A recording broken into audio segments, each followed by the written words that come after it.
Bismillahirrahmanirrahim. Assalamualaikum warahmatullahi wabarakatuh. Alhamdulillah, wassalatu wassalamu ala rasulillah wa ala alihi wa ashabihi wa man ittaba'a hudah wa la hawla wa la quwwata illa billah, amma ba'd. Ikhwan wa akhwat fiddin, azani Allah wa iyyakum. Ini adalah silsilah kajian kita yang ke-55 dari rangkaian silsilah kajian An-Nadhm Al-Murattab fi Usulil Fiqhil Muhabbab oleh Fadilatul Syekh Amir Ibn Muhammad Fida Bahjat hafizahullahu ta'ala. Kita sampai pada bait yang ke-83 dan 84. Beliau mengatakan warajjihil aqwa minal dununi fil jinsi wal isnadi wal mutuni madlulin aw rajjih bi amrin khariji la hasra li tarjihi thumma la hasra li tarjihi tamma ma ruji. Warajjihil aqwa min al-dununi fil jinsi wal isnadi wal mutuni madlulin aw rajjih bi amrin khariji la hasra li tarjihi tamma ma ruji. Warajjihil aqwa, dan kuatkan yang lebih kuat, rojihkan yang lebih kuat.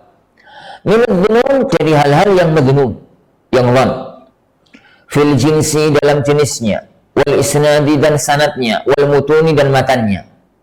Madlulin, dalam dalalah, rojih bi amrin khariji, atau kuatkan dengan perkara luar. La hasra li tarjih, tidak ada batasan di dalam mentarjih, tamma ma ruji, sampai di sini sempurna yang diharapkan dalam penulisan usul fikih. Beliau mengatakan rajjihil aqwa. Pada pertemuan yang sebelumnya kita bahas salah satu di antara cara kalau terjadi ini ta'arud, benturan antara dalil, maka dikumpulkan.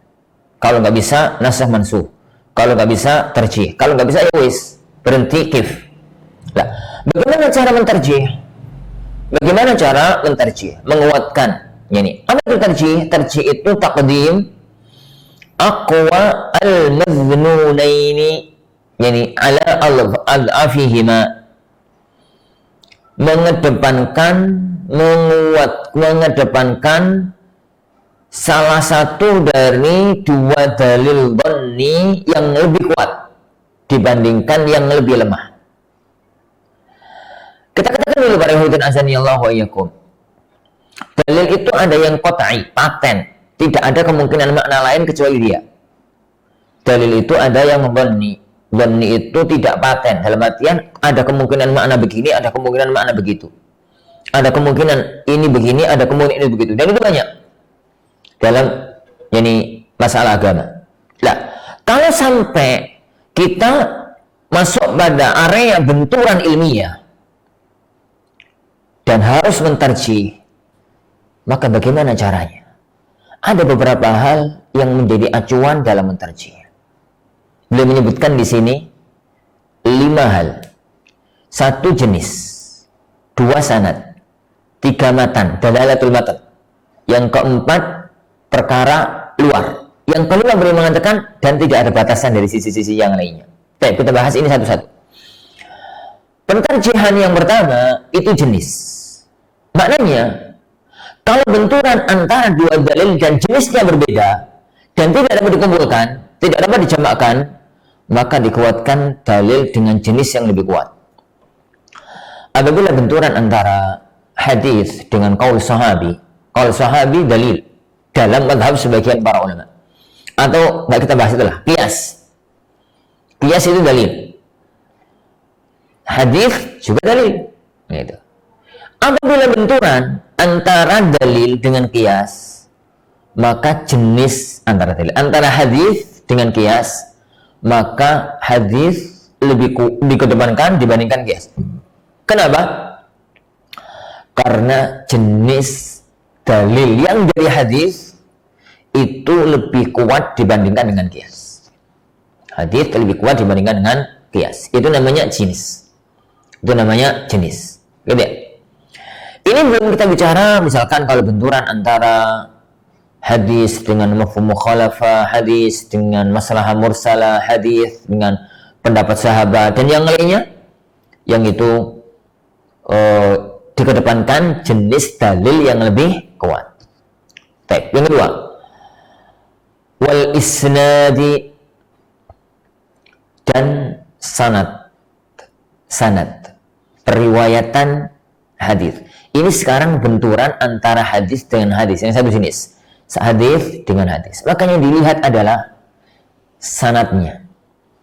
Hadis mutawatir lebih kuat dibandingkan hadis ahad. Jadi hadis mutawatir lebih kuat dibandingkan hadis ahad. Itu dari sisi sanad. Hadis sahih lebih kuat dibandingkan hadis hasan. Sama-sama bisa digunakan, sama-sama bisa dipakai. Sahih bisa dipakai, hasan bisa dipakai. Tapi sahih lebih dikedepankan dibandingkan hasan. Baik. Yang ketiga, wal mutuni dan mutun, matan. Maksudnya sisi dalalahnya matan. Sisi pendalilan yang ada dalam isi dalil, bukan dalam sanadnya tapi dalam matannya. Sanad itu periwayatannya. Imam Bukhari mengatakan haddatsana fulan, haddatsana, qala Rasulullah, itu namanya sanad. Kalau sudah mengatakan qala Rasulullah sallallahu alaihi wasallam innamal a'malu binniyat sampai akhir hadis, innamal a'malu binniyat sampai akhir hadis, itu namanya matan. Baik. Kita katakan barakallahu azani Allah wa yakum. Jadi kita katakan barakallahu azani Allah wa yakum bahwa kalau dari sisi matan itu dilihat dalalahnya, menguatkan satu dalalah dibandingkan dengan yang lainnya. Apabila benturan antara ucapan Rasulullah dan perbuatan Rasulullah SAW, antara hadis qauli dengan hadis fi'li, antara hadis yang qaul ucapan dengan hadis yang fi'al perbuatan, maka dikedepankan qaul. Kenapa? Karena fi'al itu mengandung banyak kemungkinan, beda dengan qaul. Apabila benturan antara larangan dan pembolehan, dikedepankan larangan. Begitu. Ini apabila benturan antara larangan dan pembolehan, maka dikedepankan larangan. Itu namanya dalalatul matan. Kemudian beliau mengatakan aurajjih bi amrin khariji, atau tarjihkan, kuatkan dengan faktor lain. Kadang-kadang kita itu dalam menguatkan salah dalil, dilihat jenisnya nggak ketemu, dilihat sanadnya nggak jelas, dilihat matannya nggak seret, gitu ya. Maka bisa ditinjau di sisi yang lain, faktor luar. Misalkan dalam riwayat pernikahan Rasulullah SAW dengan Maimunah yang telah kita singgung dalam edisi yang kemarin, Ibnu Abbas mengatakan Rasulullah SAW itu nikahi Maimunah radhiyallahu anha tatkala beliau sedang ihram. Sedangkan Maimunah sendiri menceritakan bahwa Rasulullah SAW itu menikahi Maimunah dalam kondisi halal. Abu Rafi' mak comblang, penyambung, gitu ya. Antar keduanya menyatakan Rasulullah SAW menikahi Maimunah dalam kondisi halal. Maka kita katakan sahibul kisah aula min ghairi. Pelaku kejadian itu lebih dikedepankan dibandingkan dengan yang lainnya. Lah, ini jenis enggak, sanad enggak, matan enggak. Tapi faktor yang lainnya. Pelaku kejadian lebih dikedepankan ceritanya dibandingkan dengan yang lainnya. Kemudian beliau mengatakan la hasra litarjih. Tapi bagaimanapun juga penguatan dalil itu nggak ada batasannya.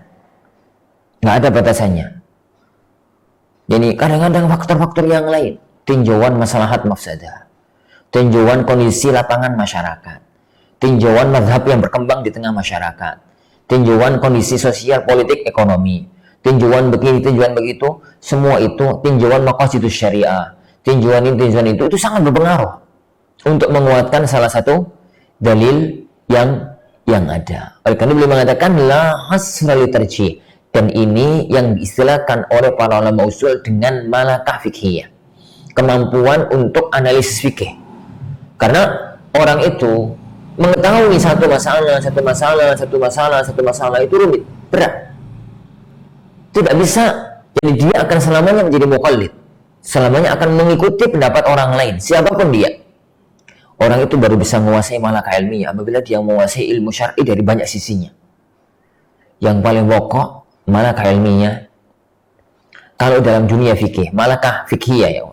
Dalam dunia fikih itu penguasaan kepada fikihnya, usul fikihnya, yani qawaid fikihnya, maqasidus syariah, dan furuk fikhiyah. Itu kalau dikuasai, insya Allah subhanahu wa ta'ala, dikuasai ya, bukan sekedar kenal ya, dikuasai, insya Allah subhanahu wa ta'ala, maka dia akan diberikan oleh Allah kekuatan untuk yani mampu memiliki malakah fikhiyah, kemampuan di dalam menelaah, menganalisis masalah-masalah fikih. Secara otomatis penguasaan fikih itu harus dengan penguasaan dalil-dalilnya dari Al-Quran dan As-Sunnah. Wallahu a'lam. Kemudian beliau mengatakan tammama ruji, sampai di sini sempurna apa yang diharapkan yang berkaitan dengan pembahasan yang usul fikih. Semoga Allah Subhanahu wa taala mengharapkan kepada kita ilmu yang manfaat dan amal yang soleh. Kita akhiri majelis kita. Masih ada satu pertemuan lagi insyaallah sebagai kalimat penutup. Yani subhanakallahumma wa bihamdika asyhadu an la ilaha illa anta astaghfiruka wa atubu ilaik. Wassallallahu wasallam wa baraka ala Muhammad. Assalamualaikum warahmatullahi wabarakatuh.